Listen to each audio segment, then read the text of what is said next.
Hi ಸ್ನೇಹಿತರೆ, ನಮಸ್ಕಾರ ಎಲ್ಲರಿಗೂ. ಕಮಲಾ ಕ್ರಿಯೇಷನ್ ಯೂಟ್ಯೂಬ್ ಚಾನಲ್ಗೆ ಸ್ವಾಗತ. ಈಗ ನಾನೊಂದು ವಿಡಿಯೋನ ಜೊತೆಗೆ ಬಂದಿದ್ದೀನಿ ನೋಡಿ. ಇದು ಸೆಟ್ ದೋಸೆ ಅಂತ ಬೇಕಾದ್ರೂ ಕರಿಬೋದು, ಇಲ್ಲ ಬಂದ್ ದೋಸೆ ಅಂತ ಬೇಕಾದ್ರೂ ಕರಿಬೋದು. ನೋಡಿ ಎಷ್ಟು ಚೆನ್ನಾಗಿ ಬಂದಿವೆ ಅಂತ, ಭಾರಿ ಚೆನ್ನಾಗಿ ಭಾರಿ ಅದ್ಭುತವಾಗಿ ಬಂದವೆ ನೋಡಿ. ನೋಡಿದ್ರಿ ಅಲ್ವಾ? ಈಗ ನೋಡಿದ್ರಿ ಅಲ್ಲ. ಈಗ ಈ ದೋಸೆ ಮಾಡೋ ವಿಧಾನ ಹೆಂಗೆ, ಮಾಡೋದು ಹೆಂಗೆ ಅಂತ ನೋಡ್ಕೊಂಬಂದ್ಬಿಡೋಣ ಬನ್ನಿ. ನೋಡಿ ಎಷ್ಟು ಚೆನ್ನಾಗಿ ಎಷ್ಟು ಇದಾಗಿವೆ ಅಂತ. ಬಂದ್ ದೋಸೆ ಏನು ಬೇಕಾದ್ರೆ ಅನ್ಬೋದು, ಸೆಟ್ ದೋಸೆ ಬೇಕಾದ್ರೆ ಮಾಡ್ಕೊಬೋದು. ಇದನ್ನು ಈಗ ಏನೇನು ಸಾಮಾನು ಬೇಕು, ಮಾಡೋ ವಿಧಾನಿಗೆ ಅಂತ ನೋಡ್ಕೊಂಬರೋಣ ಸ್ನೇಹಿತರೆ. ಈಗ ಬಂದ್ ದೋಸೆಗೆ ಏನೇನು ಬೇಕು, ಏನು ಸಾಮಾನು ಬೇಕು ಅಂತ ನೋಡ್ಕೊಳ್ಳಿ, ತೋರಿಸ್ತೀನಿ ನೋಡಿ. ಇದರಲ್ಲಿ 1 ಕಪ್ ಅಕ್ಕಿ ತೊಗೊಂಡಿದ್ದೀನಿ. 1 ಕಪ್ಪು ಅಂದರೆ ಒಂದು ಪಾವು ಹಿಡಿಯುತ್ತಲ್ಲ, ಅದು 1/4 kg ಒಂಚೂರು ಜಾಸ್ತಿ ಇದೆ. ಇದನ್ನು ನೀರು ಹಾಕಿ ಚೆನ್ನಾಗಿ ತೊಳ್ಕೊಳ್ಳೋಣ. ಒಂದು 3-4 ಸಲ ಚೆನ್ನಾಗಿ ತೊಳೆದು ಸುರಿಯೋಣ. ನೋಡಿ ಸ್ನೇಹಿತರೆ, ಒಂದು 3-4 ಸಲ ಚೆನ್ನಾಗಿ ತೊಳೆದು ನೀರು ತೆಗೆದುಬಿಟ್ಟು ಬಂದಿದ್ದೀನಿ. ಈಗ ನೋಡಿ ಚೆನ್ನಾಗಿರೋ ಕುಡಿಯೋ ನೀರೇ, ಫಿಲ್ಟ್ರ್ ನೀರು ಇವು. ನೀರು ಹಾಕಿ ಅದಕ್ಕೆ ಮುಳುಗಷ್ಟು ನೀರು ಹಾಕ್ಬಿಟ್ಟು ಒಂದು 5-6 ಗಂಟೆ ನೆನೆಸ್ಬಿಡೋಣ.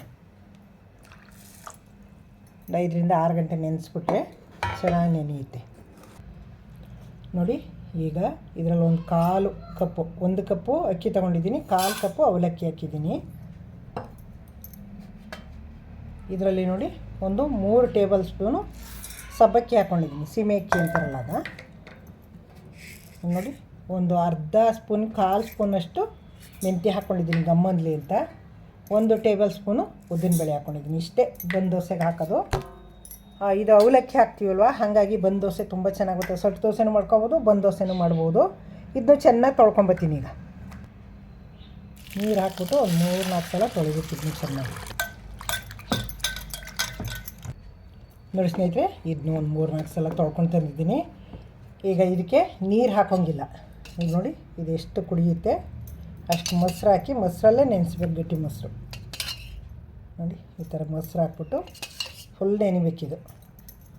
ಪುರಿ ದೋಸೆ ಮಾಡ್ತೀನಿ, ಬಂದ್ ದೋಸೆ ಪುರಿ ದೋಸೆ ಮಾಡಿದ್ದೆ ಒಂದು ಸಲ, ಅದನ್ನು ಹಾಗೇ ಮೊಸರಲ್ಲೇ ನೆನೆಸ್ಕೋಬೇಕು. ನೋಡಿ ಮೊಸರಲ್ಲೇ ನೆನಿಬೇಕಿದು.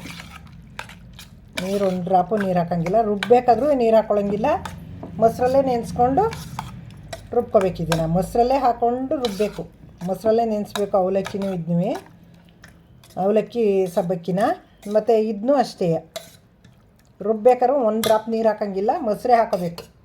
ನೋಡಿ ಒಂಚೂರು ನೀರು ಹಾಕಿರಲ್ಲ ನಾನು, ರುಬ್ಬೋಗ್ಲು ಮೊಸರು ಹಾಕೋತೀನಿ. ಈಗ ಇದನ್ನು ಅಷ್ಟೇ, ಅಕ್ಕಿ ನೆನೆಯೋ ಗಂಟೆ ಇದನ್ನು ನೆನ್ಕೊಂಬಿಡ್ಲಿ, ಇದನ್ನೂ ಮುಚ್ಚಿಟ್ಬಿಡೋಣ. ನೋಡಿ ಸ್ನೇಹಿತರೆ, ಅವಲಕ್ಕಿ ಅಕ್ಕಿ ನೆನೆಸಿಟ್ಟಿದ್ನಲ್ಲ ಎಷ್ಟು ಚೆನ್ನಾಗಿ ನೆಂದಿವೆ ಅಂತ ನೋಡಿ. ನೋಡಿ ಮೊಸರೆಲ್ಲ ಕುಡಿದು ಎಷ್ಟು ಚೆನ್ನಾಗಿ ಬಂದಿದೆ ಅಂತ. ಈಗ ನೋಡಿ ಅಕ್ಕಿನೂ ಎಷ್ಟು ಚೆನ್ನಾಗಿ ನೆಂದಿವೆ. ಈಗ ಅಕ್ಕಿ ಅವಲಕ್ಕಿ ಎಲ್ಲನೂ ಹಾಕ್ಕೊಂಡು ತುಂಬ ಚೆನ್ನಾಗಿದೆ, ರುಬ್ಕೊಂಬಂದ್ಬಿಡೋಣ. ನೋಡಿ ನೀರು ಒಂದು ಡ್ರಾಪ್ ಇಲ್ಲ, ಹಾಗೆಲ್ಲನೂ ಸೋದಿಸ್ಕೊಂಡಿದ್ದೀನಿ. ಈಗ ಅಕ್ಕಿ ಅವಲಕ್ಕಿ ಎರಡನ್ನೂ ಹಾಕ್ಕೊಂಡು ನೈಸಾಗಿ ರುಬ್ಕೊಂಬರೋಣ. ನೋಡಿ ಅರ್ಧ ಅವಲಕ್ಕಿ ಹಾಕ್ಕೊಳ್ಳೋಣ, ಅರ್ಧ ಅಕ್ಕಿ ಹಾಕ್ಕೊಂಡಿದ್ದೀನಿ. ಎರಡನ್ನೂ ಇದಕ್ಕೆ ನೀರು ಹಾಕೋಂಗಿಲ್ಲ, ಬೇಕು ಅಂದರೆ ಮೊಸರನ್ನೇ ಹಾಕ್ಕೊಂಡು ರುಬ್ಕೊಳ್ಳೋಣ, ಚೆನ್ನಾಗಿ ಬರುತ್ತೆ. ನೈಸಾಗಿ ರುಬ್ಕೋಬೇಕು. ನೋಡಿ ಸ್ನೇಹಿತರೆ, ಈ ಥರ ನೈಸಾಗಿ ರುಬ್ಕೊಂಡಿದ್ದೀನಿ. ಒಂದು ಪಾತ್ರೆಗೆ ಹಾಕೊಳ್ಳೋಣ. ನೋಡಿ 2 ಸಲೊಂದು ರುಬ್ಕೊಂಡಾಯಿತು, ಎಷ್ಟು ಗಟ್ಟಿಯಾಗಿ ರುಬ್ಕೊಂಡಿದ್ದೀನಿ ಅಂತ. ನೋಡಿ ಸ್ನೇಹಿತರೆ, ತೆಗೆದು ಎಲ್ಲ ರುಬ್ಬಿ ಸುರ್ಕೊಂಡಾಯಿತು. ರುಚಿಗೆ ತಕ್ಕಷ್ಟು ಉಪ್ಪು ಹಾಕ್ಬಿಡ್ತೀನಿ. ಕಲ್ಲುಪ್ಪೆ ಹಾಕ್ತಾಯಿದ್ದೀನಿ, ನಾನು ಪುಡಿ ಉಪ್ಪು ಹಾಕ್ತಾಯಿಲ್ಲ. ಹಾಕ್ಬಿಟ್ಟು ಮಿಕ್ಸ್ ಮಾಡಿಬಿಡೋಣ. ಈಗ ಮೊಸರಲ್ಲೇ ಎಲ್ಲ ರುಬ್ಬಿದ್ದಾಗಿದೆ ನೋಡಿ, ಈ ಥರ ಇದೆ. ಬೆಳಗ್ಗೆ ತನಕ ಇದೇನೇ ಸ್ವಲ್ಪ ತೆಳ್ಳಗಾಗುತ್ತೆ, ಗಟ್ಟಿನೇ ಇಡಬೇಕು ಇದನ್ನು. ನೋಡಿ ಅದು ಬೆಳಗ್ಗೆ ತನಕ ತೆಳ್ಳಗಾಗುತ್ತೆ, ಅದಕ್ಕೆ ನಾನೇನು ಮಾಡ್ತೀನಿ, 2 ಸ್ಪೂನು ಅಕ್ಕಿ ಹಿಟ್ಟು ಹಾಕೋತಾಯಿದ್ದೀನಿ. ಸ್ಪೂನಲ್ಲಿ ಹಾಕ್ಕೊಂಡು ಹಿಂಗೆ ತಿರುವು ಮಾಡಿಬಿಟ್ರೆ ಗಟ್ಟಿಗಾಗಿರ್ತದೆ. ಅಷ್ಟು ತೆಳ್ಳಗಾಗಲ್ಲ, ಇಲ್ಲದೇ ತೆಳ್ಳಗಾಗ್ಬಿಡ್ತದೆ, ಹುಯ್ಯೋಕ್ಕಾಗಲ್ಲ ಬಂದ್ ದೋಸೆನ. ನೋಡಿ ಸ್ನೇಹಿತರೆ, ಹಸಿಟ್ಟು ಹಾಕಿ ಕಲಿಸ್ಕೊಂಡಿದ್ದೀನಿ. ಈ ಹದಕ್ಕೆ ಬಂದಿದೆ, ದೋಸೆ ಹಿಟ್ಟಿನದು, ಇಡ್ಲಿ ಹಿಟ್ಟಿನ ಅದಕ್ಕೆ ಬಂದಿದೆ. ಇದು ಪರ್ಮೆಂಟ್ ಆದಮೇಲೆ ಬೆಳಗ್ಗೆಗೆ ಇದನ್ನೂ ಸ್ವಲ್ಪ ತೆಳ್ಳಗಾಗುತ್ತೆ, ಆವಾಗ ದೋಸೆ ಹಾಕೋಕ್ಕೆ ಕರೆಕ್ಟಾಗಿ ಬರ್ತೀವಿ. ನೋಡಿ ಈ ಹದಕ್ಕೆ ಇರಬೇಕು, ಈ ಹದಕ್ಕೆ ಕಲಸಿಟ್ಕೋಬೇಕು. ಒಂದು 5 ಗಂಟೆ 6 ಗಂಟೆ ನೆನೆಸಿಟ್ಕೋಬೇಕು ಅಕ್ಕಿನೂ ಅವಲಕ್ಕಿನೂ. ಮತ್ತು ಇದನ್ನು ರಾತ್ರಿ ರುಬ್ಬಿಟ್ಟು ಪರ್ಮೆಂಟ್ ಹಾಕಕ್ಕೆ ಬಿಡ್ಬೇಕು ಬೆಳಗ್ಗೆ ತನಕ. ಈಗ ರಾತ್ರಿ ಆಗಿದೆ, ಈಗ 5 ಗಂಟೆ ನೆಂದಿತ್ತು ಅಕ್ಕಿ. ಈಗ ರುಬ್ಬಿಡ್ತಾ ಇದ್ದೀನಿ, ಬೆಳಗ್ಗೆ ದೋಸೆ ಮಾಡ್ತೀನಿ. ಈಗ ನೋಡಿ ಒಂದು ಪ್ಲೇಟ್ ಮುಚ್ಚಿ ಎತ್ತಿಟ್ಬಿಡೋಣ. ಸ್ನೇಹಿತರೆ, ರಾತ್ರಿ ರುಬ್ಬಿಟ್ಟಿದ್ನಲ್ಲ, ಇನ್ನೂ ಅರ್ಧ ಕಡಿಮೆ ಇತ್ತು, ಈಗ ಅರ್ಧಕ್ಕಿಂತ ಸ್ವಲ್ಪ ಜಾಸ್ತಿ ಬಂದಿದೆ. ಬೇಸಿಗೆ ಕಾಲ ಆದರೆ ಫುಲ್ ತುಂಬ ಬಂದ್ಬಿಡುತ್ತೆ. ಈಗ ಚಳಿಗಾಲ ಅಲ್ವಾ, ಹಾಗಾಗಿ ಬಂದಿಲ್ಲ ನೋಡಿ. ಈಗ ಇಷ್ಟು ಗಟ್ಟಿ ಇದೆ ನೋಡಿ. ರಾತ್ರಿ ಎಷ್ಟು ಗಟ್ಟಿ ಕಲಿಸಿದ್ದೆ, ಈಗ ನೋಡಿ ಇಷ್ಟು ತೆಳ್ಳಗೆ ಬಂದಿದೆ. ಹೌದ್ರಾ, ಎಷ್ಟು ತೆಳ್ಳಗಿದೆ ಅಂತ ನೋಡಿ. ಹಿಂಗೆ ಈಗ ಬೇರೆ ಪಾತ್ರೆಗೆ ಹಾಕೊಳ್ಳೋಣ ನೋಡಿ. ದೋಸೆ ಉಯ್ಯ ಕರೆಕ್ಟಾಗಿ ಬಂದಿದೆ. ಇಡ್ಲಿ ಹಿಟ್ಟನ್ನ ಅದಕ್ಕೆ ಮಡಗಿದ್ದೆ, ದೋಸೆ ಹಿಟ್ಟನ್ನ ಅದಕ್ಕೆ ಬಂದಿದೆ. ಈಗ ಬೇರೆ ಪಾತ್ರೆಗೆ ಸ್ವಲ್ಪ ಹಾಕ್ಕೊಂಡು ಹುಯ್ಯೋಣ.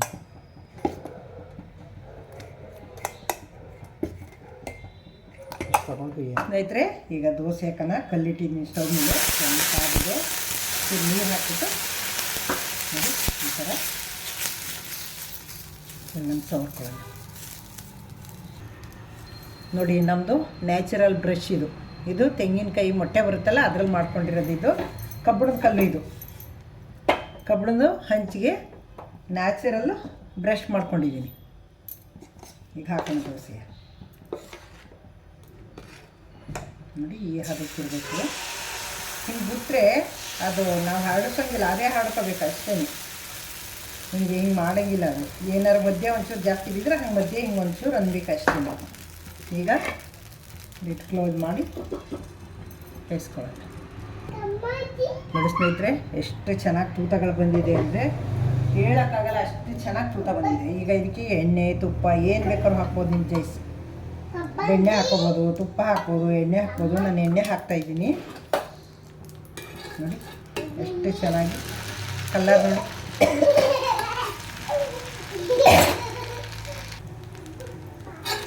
ನೋಡಿ ಎಷ್ಟು ಚೆನ್ನಾಗಿ ಕಲರು ಅಂತ. ಇನ್ನೊಂದು ಹಾಕೋಣ ನೋಡಿ ಸ್ನೇಹಿತರೆ, ಇನ್ನೊಂದು ಹಾಕಿದೆ. ಇದು ಎಷ್ಟು ಚೆನ್ನಾಗಿ ಬಂದಿದೆ ಅಂತ. ಕಲರ್ ನೋಡಿ, ಎಷ್ಟು ಟೆಕ್ಸ್ಚರ್ ಚೆನ್ನಾಗಿ, ಎಷ್ಟು ಚೆನ್ನಾಗಿ ಬಂದಿದೆ ಅಂತ. ನೋಡಿ ಸ್ನೇಹಿತರೆ, ದೋಸೆ ಊದಾಯ್ತು. ಈಗ ಸರ್ವ್ ಮಾಡ್ತಾಯಿದ್ದೀನಿ ನೋಡಿ. ಎಷ್ಟು ಚೆನ್ನಾಗಿ ಬಂದಿವೆ ಅಂದರೆ ಬಿಸಿ ಬಿಸಿ ದೋಸೆ ನೋಡಿ, ತುಂಬ ಅದ್ಭುತವಾಗಿ ಬಂದವೆ ನೋಡಿ. ಈ ದೋಸೆಗೆ ಸಾಂಬಾರು ಮತ್ತು ಚಟ್ನಿ ಎರಡೂ ಇದೆ ಕಾಂಬಿನೇಷನ್ನು. ಇದಕ್ಕೆ ತುಂಬ ಚೆನ್ನಾಗಿದೆ ನೋಡಿ ಸ್ನೇಹಿತರೆ.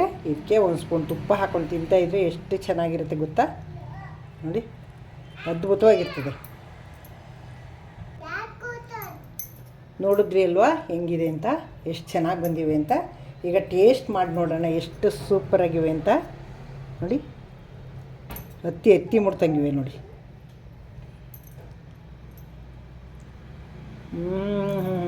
ಬಾಯಿಗೆ ಇಟ್ಟರೆ ಕರ್ಗದ ಒಂದೇ ಬಾಚಿ, ಅಷ್ಟು ಚೆನ್ನಾಗಿವೆ ನೋಡಿ. ನೋಡಿದ್ರಿ ಅಲ್ವಾ. ಈಗ ಸೆಟ್ ದೋಸೆ, ಬಂದು ದೋಸೆ ಏನು ಬೇಕಾದ್ರೂ ಹೇಳ್ಕೊಬೋದು. ಇದಕ್ಕೆ 2 ಹೆಸರು ಇಟ್ಕೊಬೋದು. ಈಗ ಹೆಂಗೆ ಈ ಬಂದು ದೋಸೆ ಮಾಡೋದು ಅಂತ ನೋಡಿದ್ರಿ ಅಲ್ವಾ. ಮಾಡೋ ವಿಧಾನ ಗೊತ್ತಾಯ್ತಲ್ವ. ನೀವು ಮಾಡಿ ಹೆಂಗೆ ಬಂತು ಅಂತ ಕಮೆಂಟ್ ಹಾಕಿ.